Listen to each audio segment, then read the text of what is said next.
Have you ever found yourself taking photographs over photographs over photographs, not sure whether you have actually captured the perfect one? In this video, I'm going to show you how you will know when you have nailed your perfect photograph. The secret? It's knowing exactly what you want, preparing ahead of the time, and then connecting deeply with your subject. Let's break this down in 3 simple steps. I promise you, you will feel when you have captured that photograph. You heard it right. Feel, not just see, you will feel it. Hey guys, this is Ijaz. I am a fashion and a wildlife photographer here in New York. After shooting for designers, magazines, art galleries, fine art prints, I have realized that we have a tendency of making photography difficult. Let's break it down. Let's make it super easy. Make it simple in your mind first, and everything else will fall into place. Guys, let's make photography easy. Let's talk about the 3 steps. And no, I'm not going to tell you anything technical on this one at all. But I am, and you will, learn exactly how you will know when you have landed the perfect photograph. And you won't even have to see the photograph. You'll just know it because you are going to be connected to your subject. Before you even pick up the camera, you have to know what you want. Ask yourself these questions. What story do I want to tell? What is it that I want to capture? And then jump into it head first. What do I mean? Research about the subject. Watch some documentaries. Google them online. See what they do, where they hang out, what they eat, so on and so forth. These are not things that you decide on set. These are things that you decide before you get on set. So when you do get on set and you take your photograph, you start to feel and you will know exactly what you are going to get. At that point, you don't want to be distracted with anything else. You just know your subject so well. At the end of the day, when you're there, you should know them thoroughly. You should know what their next move is going to be. Are they going to run? Are they going to fly immediately? And when they are going to fly or when they are going to run, what is the body language? What happens to the body? Do they bend down a little bit? Do they lift up a little bit? Do they look side to side? All these things you have to know, and you will only know this by research, visualization, research, visualization, research, visualization. The more you visualize, the more you research, the better you are going to be on set. You really want to have fun. You don't really want to work. On set is the time when you're having fun. So let me tell you guys a really short story about myself. I was starting out in wildlife. Of course, I was doing fashion, so everything was controlled and the lights and so on and so forth. So I didn't put much mind into research, and I didn't. And I was going to Alaska to photograph the bald eagles.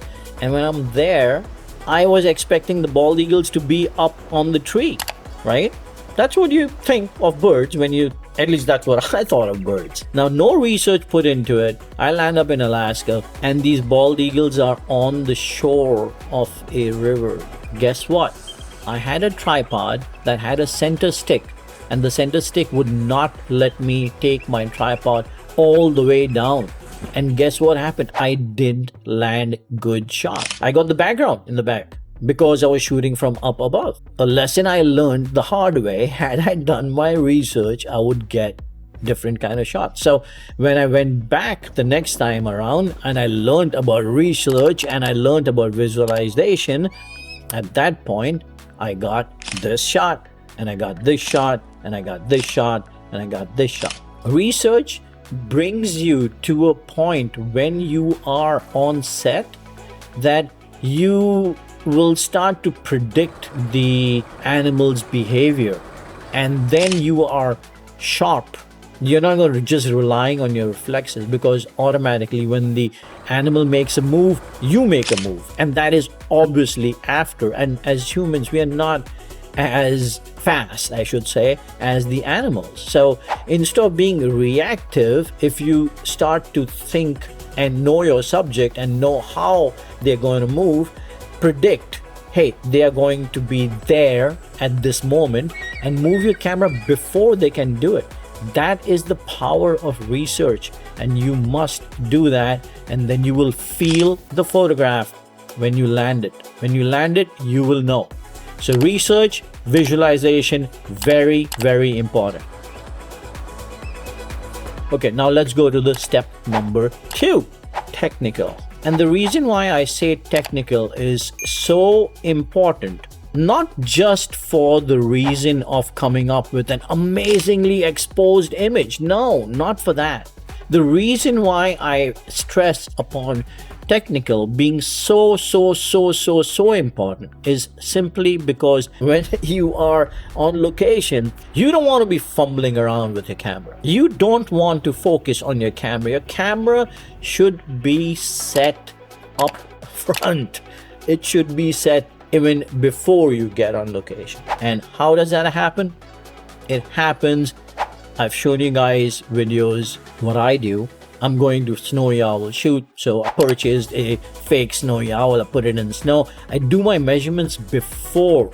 I set my camera before, and then when I get on set, I allow myself enough time to just do the final tweaks. Like, I'm going to shoot the snowy owl actually in 2 days.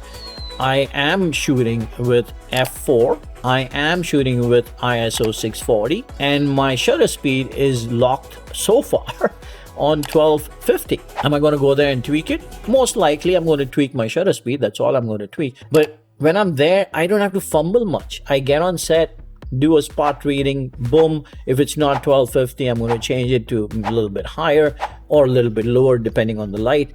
But I'm there, I'm ready. I am not thinking technical. I am not thinking camera. I am not thinking shutter speed. I'm not thinking ISO, none of that. All I am thinking is myself, my subject, what my subject is going to do next, how I'm going to compose my photograph. That's all I'm thinking. I'm thinking creative. I am not thinking technical. And that's why I say do your homework first. Turn on your camera. If you can't find a similar location, then predict it. Look at the color. Again, another video that I've done in the past. Ask yourself, what color is my subject? Because your thought is to think about getting a perfect shot. But if you've already done that prior to, and all you're left with tweaking, then hey, you're home free. The third step is not something that you do or you've heard of before. It's something that I do. Some of my friends, my photographer friends, when I say this to them, they laugh. But for me, it has got me images like this, that, and that. It's connecting with your subject. I have people frowning sometimes when I say that, but I do it. I do it all the time. Everybody says, Ijaz, how do you connect with your subject? When I'm looking through my camera, I don't see anything else other than my subject's eye, and that is it. At that moment, if somebody came and knocked me in my head, I wouldn't know that, because I am not thinking about technical. I am not thinking about anything. The only thing I can see is that animal's eye. That's it. And the reason why I chase that is because I believe in the eye lies the emotion, and with the emotion, everything comes together. My clients, they love my images. Why? Because it gives them an emotion from the animal. It's, to me, that is the secret sauce. Connecting with your subject. Once you see, you can't forget. That emotion goes deep into my clients' hearts. So I'm not just seeing my subject, I am feeling my subject, and I'm feeling my subject through my lens. And that is the power of putting yourself in the same space as your subject. And when that connection is there, you will know exactly the moment that you have captured the shot. You will know. You don't have to see it. You will know. You will feel it. and that is your image.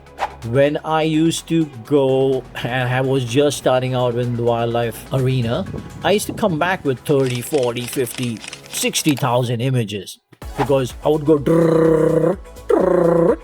Everybody knows what I'm talking about. I would just blindly shoot and shoot, thinking that the action is what is going to make the photograph. Yeah, I was capturing the action, of course, got it. But there was no emotion there. Without emotion, nothing was there. And now, when I go, if I'm there for 3 days, 4 days, I will come back with maybe 3,000 because I very seldom press my shutter and keep it there. I don't do that. I know exactly what my animal is going to do, research and visualization. I know exactly what my technical camera shutter speed is going to be, so I don't even fumble around looking at that. I just think about me and my subject, and I know exactly what move they're going to make, and I press the shutter and I let go, and I press the shutter and I let go. Literally, I am not exaggerating. 3 days, 4 days, and I'm back with only maybe 3,000.